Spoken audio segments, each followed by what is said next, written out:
Bismillahirrahmanirrahim. Assalamualaikum warahmatullahi ta'ala wabarakatuh. Dan salam Ramadan kepada tuan-tuan, puan-puan, para penonton sekalian. Saya mendoakan mudah-mudahan kita semua berada dalam keadaan yang dirahmati dan dikasihi oleh Allah Subhanahu wa taala. Sidang para penonton yang dirahmati Allah, Allah Taala telah mempertemukan kita dalam bulan Ramadan yang disebut sebagai Madrasah Ramadan, bulan yang mendidik kita menjadi umat Islam yang terbaik. Dalam satu hadis Nabi sallallahu alaihi wasallam, baginda Nabi menyebut, dan riwayat seorang sahabat iaitu Abu Hurairah radhiyallahu ta'ala anhu, beliau berkata bahawa baginda Nabi sallallahu alaihi wasallam sabda, "As-siyamu junnah fala yarfus wala yajhal wa in imru'un qatalahu aw syatamahu falyaqul inni sha'im marratain." Maksudnya hadis ini bermaksud puasa itu adalah perisai. Maka janganlah seseorang yang sedang berpuasa itu mengucapkan ucapan yang kotor, dan janganlah bertindak bodoh. Dan jika ada orang yang sewenang-wenangnya merebut haknya atau mencelanya, maka katakanlah, aku sedang berpuasa sebanyak 2 kali.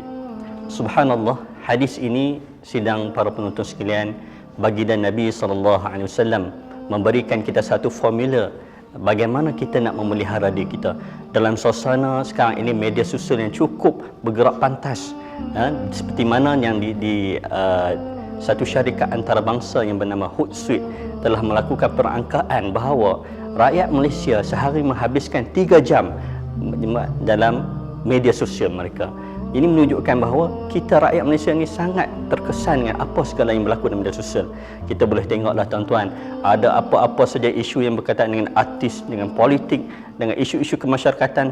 Tambah pula pada kita bulan puasa ini akan timbul isu-isu tentang bantuan kemanusiaan, bantuan kepada rakyat miskin dan sebagainya.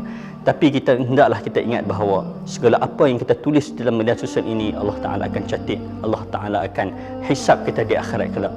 Maka Ramadan, Madrasah Ramadan ini nak mendidik kita seperti mana Rasulullah SAW sebutkan tadi, dia sebagai junnah, perisai kita. Maka kita sebagai umat Islam yang sayangkan kepada baginda Nabi SAW, yang sayangkan agama kita dan sayangkan bangsa kita, maka hendaklah kita menjadikan Ramadan ini adalah sebagai perisai. Perisai apa maksudnya? Perisai daripada kita melakukan kemaksiatan kepada Allah. Subhanallah, Nabi SAW menyebutkan dalam hadis ini bahawa Ramadan dapat menjadi pengubat kepada masalah media sosial. Masalah kita kata dengan caciannya, dengan makian dalam media sosial, tuan-tuan, kita boleh lihatlah macam-macam. Kalau ada satu perkara yang berlaku, kita cepat saja nak mempertikaikan, nak mengeluarkan kata-kata keji. Ini adalah satu perkara yang cukup ditentang ataupun tidak dilarang dalam agama. Antara pengubatnya adalah dengan berpuasa. Nabi kata orang yang berpuasa, mereka yang memelihara lidahnya daripada berkata-kata perkara yang tak elok. Kalau kita zaman sekarang ni mungkin tidak melalui lidah, dengan tangan, jari jemari kita, keyboard warrior kita sebut. Maka ayuhlah saya mengajak diri saya dan kepada tuan-tuan sidang para penonton sekalian, kita menjadikan Ramadan kita ini sebagai junnah, perisai diri kita daripada melakukan kemaksiatan kepada Allah, terutamanya dalam kemaksiatan yang melibatkan media sosial. Tinggalkanlah perbuatan-perbuatan yang akan menghapuskan pahala puasa kita. Seperti mana dalam hadis yang lain berkata, "Man lam yada' qaula az-zur wal 'amal bih wal jahla falaysa lillahi hajatun fi ay yada'a ta'amuhu wa syarabuh."